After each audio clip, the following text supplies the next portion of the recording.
Hi guys, Dustin here with another Star Trek, the official Starships collection from Eagle Moss, and we are taking a look at Nebula class. Launched in the 2360s with a max speed of warp 9.5, length of 442.23 meters, crew complement of 750. Let's go ahead and take a look. The specifications: a Nebula class starship, construction at the Utopia Planitia Fleet Yards, launched in 2360s, length of 442.23 meters, crew members of 750, top speed warp 9.6. Weaponry includes 8 Type 10 phaser arrays, 2 photon torpedo launchers. Captains included Benjamin Maxwell, Shelby, Silva LaForge, and Solak.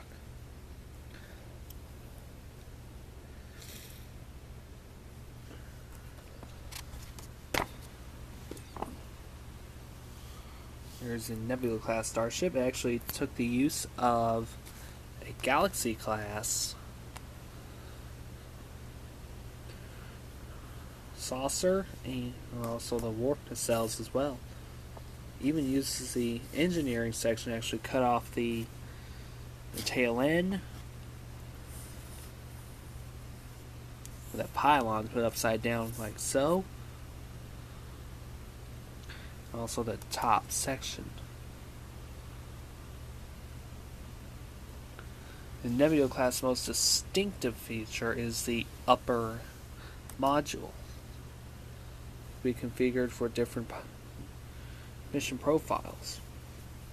The ship is actually designed for exploration, but it's also often deployed in patrol and combat duties.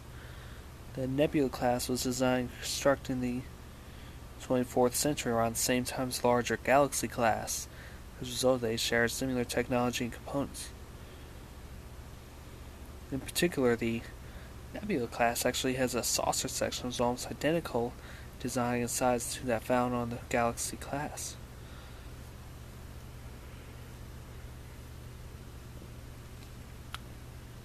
Nebula class vessels were the type of starships that Starfleet in the latter half of the 24th century. They were primarily designed to carry out scientific exploratory roles, but they often took on patrol transport duties as well. They were also obliged to perform combat assignments when required. The Nebula class is also a contemporary of the Galaxy class. They shared several design features, including a very similar saucer section.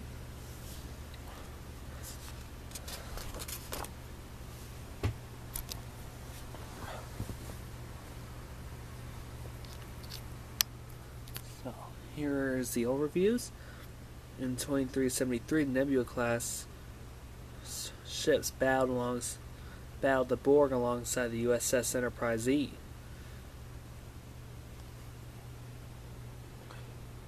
Nebula class was equipped with 2 torpedo launchers as standards.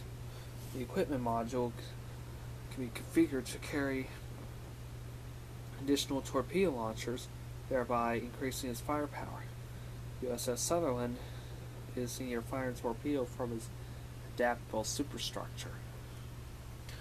Nebula class ships swapped their normal exploration duties for a combat role during the Dominion War. They fought alongside the USS Defiant several major engagements of the war, including the final assault on Cardassia. The USS Phoenix here, commanded by Ben Maxwell, displayed a lift-carry-shaped equipment module that rose higher above the primary hull. Pretty unique for a Nebula-class ship. The USS Farragut was actually a Nebula-class ship that actually helped recover the crew of the Enterprise D after its saucer section crash landed on Viridian 3. You may have heard the name Farragut before.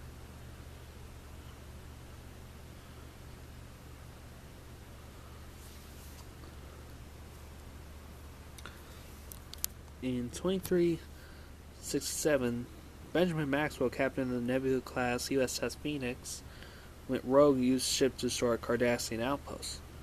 When the Enterprise D caught up with him, Maxwell claimed that the Cardassians were stockpiling weapons in preparation for war. Although Maxwell was brought to justice, his accusations against Cardassian ultimately proved correct. Never go rogue. Here is your profile. Most of the classes of Starfleet vessels bridge on the Nebula class ships located up on deck 1 at the top of the saucer section. There are 3 entrances to the bridge, one on each side of the room, third at the rear. The captain's chair was in the center of the room, 2 freestanding consoles on either side. One was the science station, while the other being remotely controlled ship's shuttlecraft. Separate cons and ops stations were at a lower level in front of the command chair. As always at Starfleet vessels, the main view screen was in front where all the crew members could see it. Well, see out.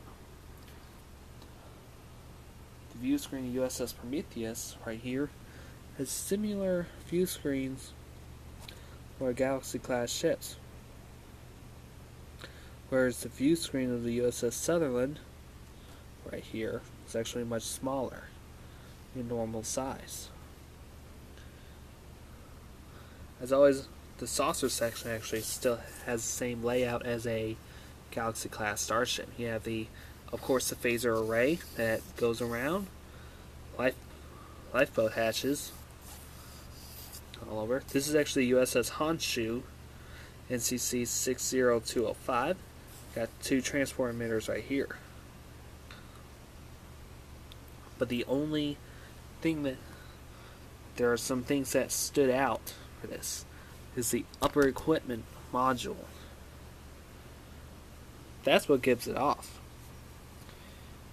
Also the same body style as the Enterprise D, except that you don't have the pylon and the warp nacelles. You have the main bridge, which is up here, deck 1. You also have ventral phaser arrays underneath, the warp nacelles and the buzzer collectors. Same design as the Enterprise would have. Captain's yacht, there's always one. You have 2 warp nacelles. So you got a deflector dish, same design as the Enterprise D, and you have the engineering hull.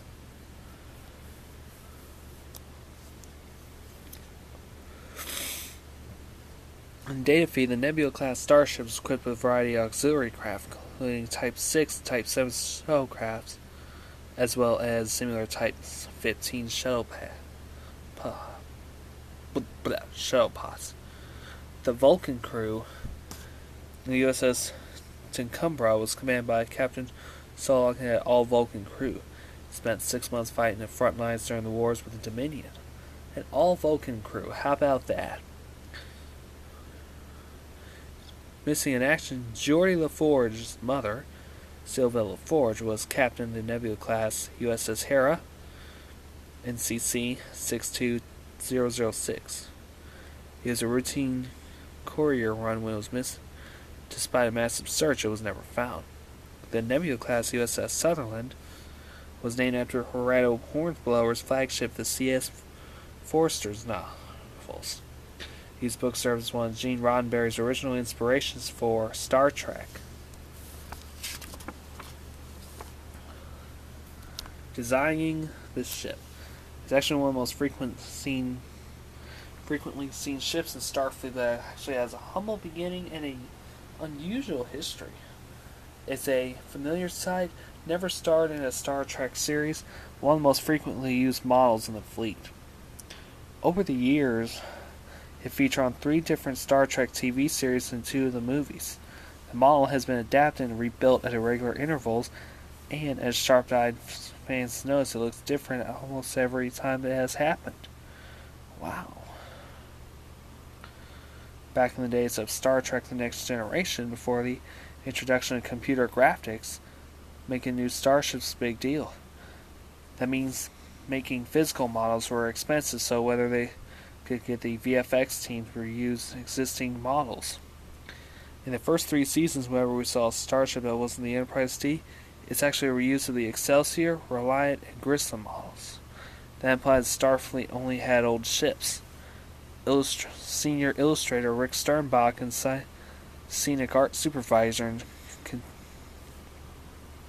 technical consultant Mike Okuda put their heads together to try to find a cost-effective way of producing a new ship that looked like it could be a contemporary Anu Robert's Enterprise D.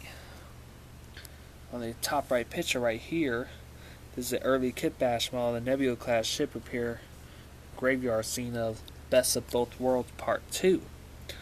This version actually does not have a superstructure above the saucer section that will actually appear in The Wounded, which is on the bottom.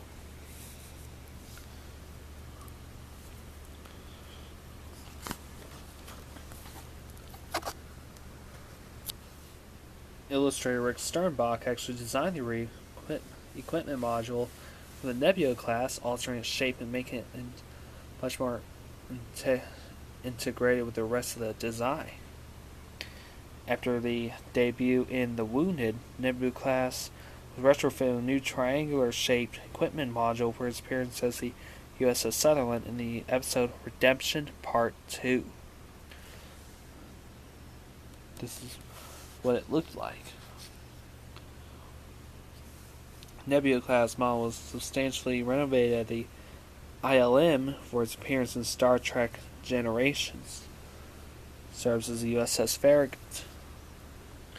So these are the pictures that show the detailed shots of the Nebula class model after it had gone extensive refurbishment in Industrial Light and Magic Workshop for its big screen debut as the USS Farragut in the movie Star Trek Generations.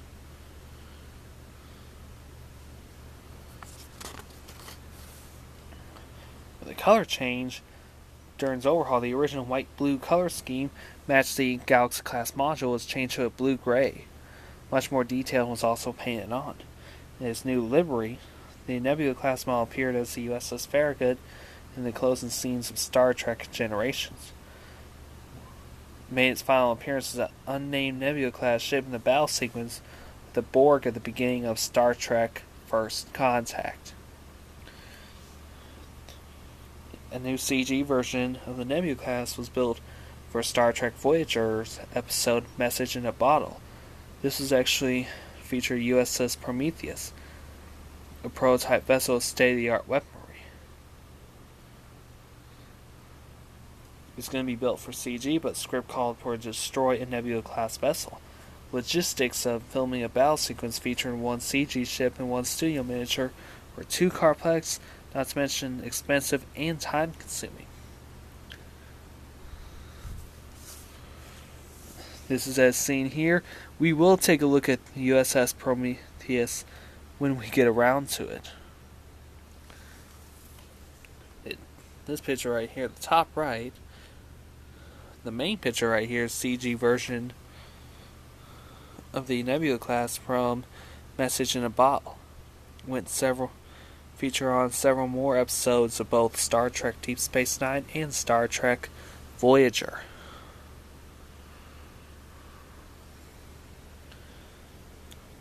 The studio model of the Nebula class shipped to Visual Effects House Foundation Imaging to actually place on a desk of CG supervisor and artist Ron Bonchun for reference while he built the digital version of it. Oops. The CG version of the Nebula allowed for spectacular battles like this one from Message in a Bottle. It simply would not be possible using a physical studio model.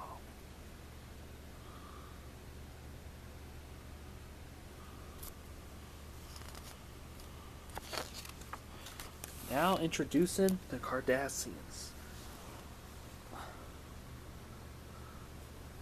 These guys made their debut alongside the Nebula class as a villainous aliens Captain Maxwell was so convinced posed as a threat.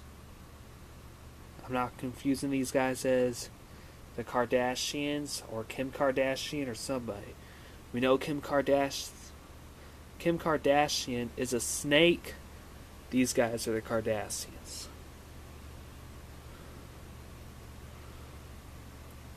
I know Kanye West is going to dislike this the first time he sees this.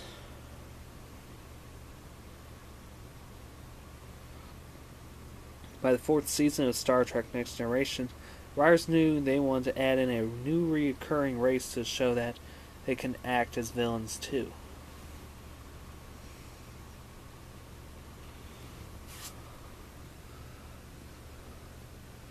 Writer and executive producer Michael Piller explained it was time to introduce a new threat.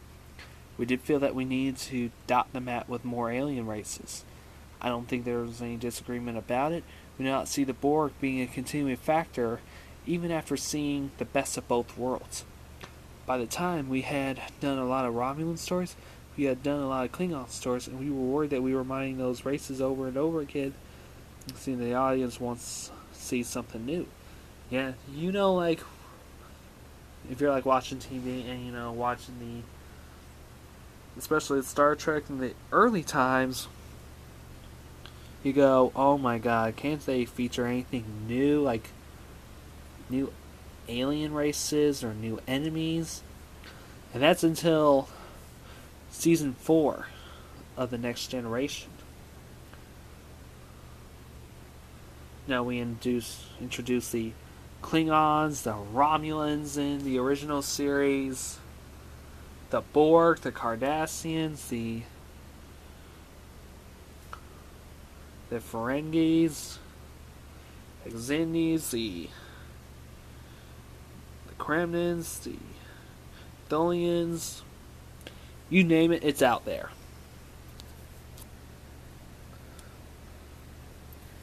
The reptilian characteristics of these guys, the Cardassians, their skins are actually closer to humans than reptiles. Their necks rigid bear in resemblance to scales. Additionally, they prefer relatively dark rooms, enjoy the heat, and intolerant to cold. As you know, reptiles are cold-blooded, frequently portrayed as aggressors. Tribute also associated with reptiles.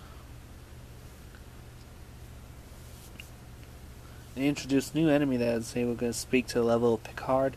They're not grunting, they're not giggling, not mutes or all-knowing entities. Like Q.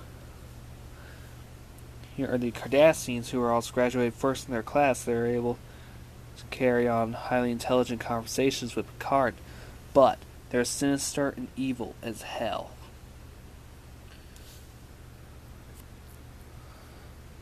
Cardassians are ruthlessly cold-blooded. Clever, but cold-blooded. And they're also extremely untrustworthy. All the tribute is made for great intrigue, conflict, drama of the show.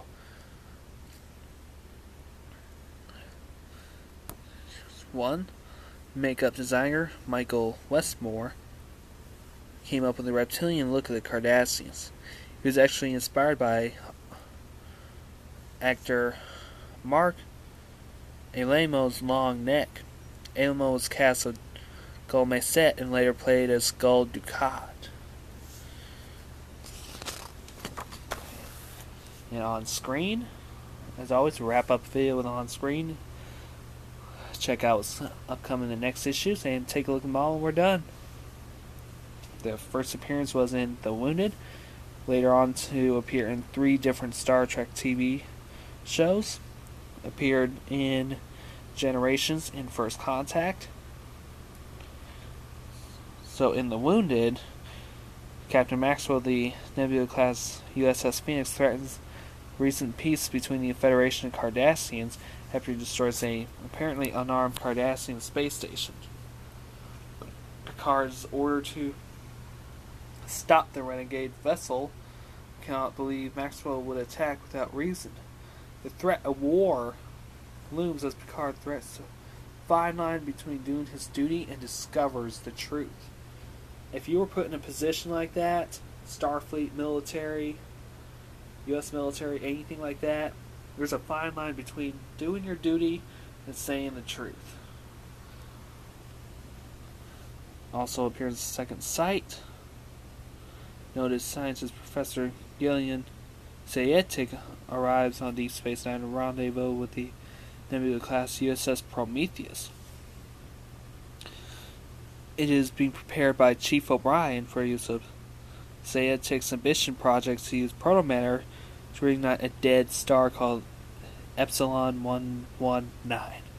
Later, en route to the star, mystery unfolds with a tragic consequence as it appears apparently identical woman to Sayetik's wife develops a strong attraction to Cisco. Some of the crew from the Nebula class Starship USS Sutherland seen at a party in Jadza Dax's crew quarters on board Deep Space Nine the night before her wedding to Worf. These include Lieutenant Manuel Antana and several other crew members who were also from the Pacific Islands. Ronald D. Moore had revealed that it was intended to make these crew members more regular element show than they would appear when the script calls for wacky party guys. I believe Pacific people are actually party guys, even though they are wacky. Not being racist or anything, I know y'all are wacky, y'all love to party. Benjamin Maxwell, the captain of the Nebula class USS Phoenix, served with Chief Miles O'Brien on the USS Rutledge. Maxwell describes O'Brien as the best tactical officer he ever had.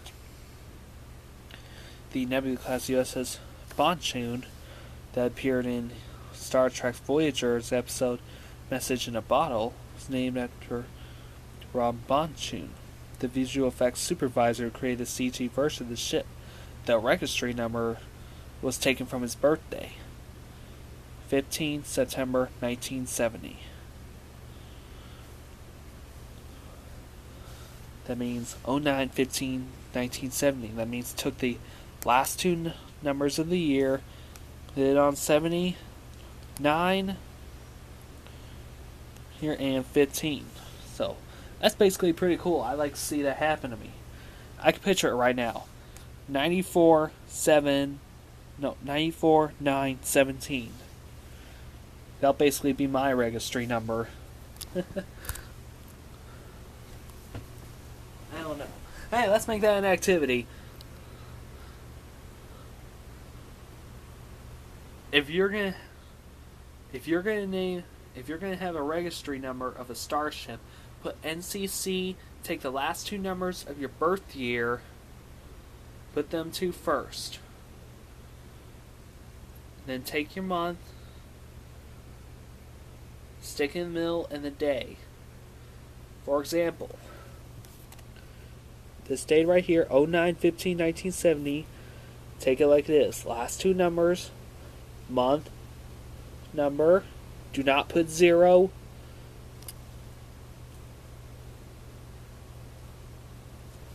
And the day. Now, if you have a birthday around in October, November, December, hey, that's okay. Even though registry numbers are 5 and 6. So, coming up next, in September, we're going to celebrate the 1-year anniversary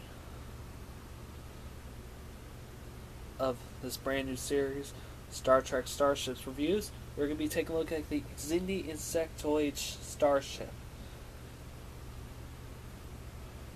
It'll be an in-depth profile of the Xindi Insectoid ship, a 22nd century ship used by an aggressive insect-like species. A look at production illustrator John Eves' design for the ship, and the origins of the Xindi race. As always, back graphic, and let's take a look at the ship. There she is, right here. I like this ship because it actually takes the Galaxy class saucer and actually put it up here. Also removes off the back end for a Galaxy class starship and make this the engineering hull. Takes the pylon, puts it upside down, and also put the warp nacelles as normal. So extend out a neck right here and put the equipment module right up here. This is actually the USS Honshu, NCC 60205. As always, you actually have it's well detailed, same as Aztec markings as what the Enterprise D would have. You know, I like the equipment module. It's much more triangular. And you also have the warp nacelles. Basically, it's the same designs as the Enterprise D. They actually recycled out and reused the same warp nacelles for the Enterprise D. And hopefully we will be able to take a look at the Dreadnought variant of the Enterprise D, the three warp nacelled Enterprise from All Good Things, which was the ship for the season finale of season 7 and series finale of Star Trek The Next Generations. Anyway, I'm going to quit yapping on that. The ship does look pretty cool. I really wish they would actually put Farragut on here instead of Honshu, but I ain't going to complain about it.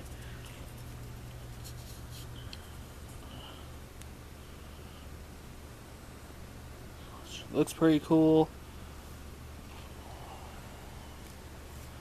I actually like it.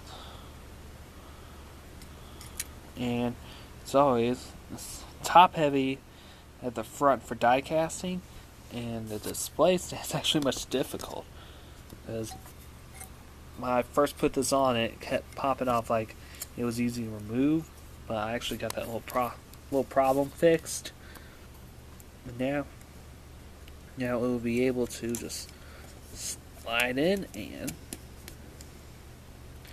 it'll be able to stay intact and stay in one place. So, I like the ship.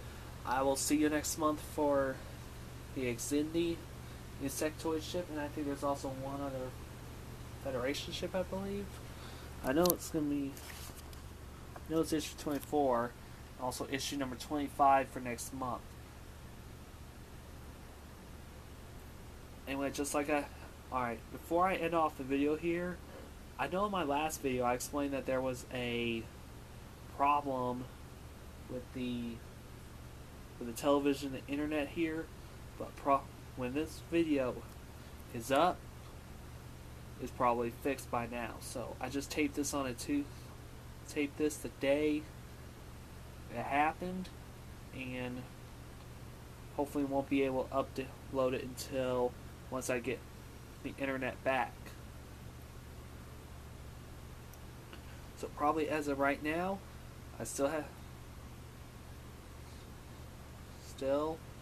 have the videos with me. I'm decided not to upload them until once these issues are resolved.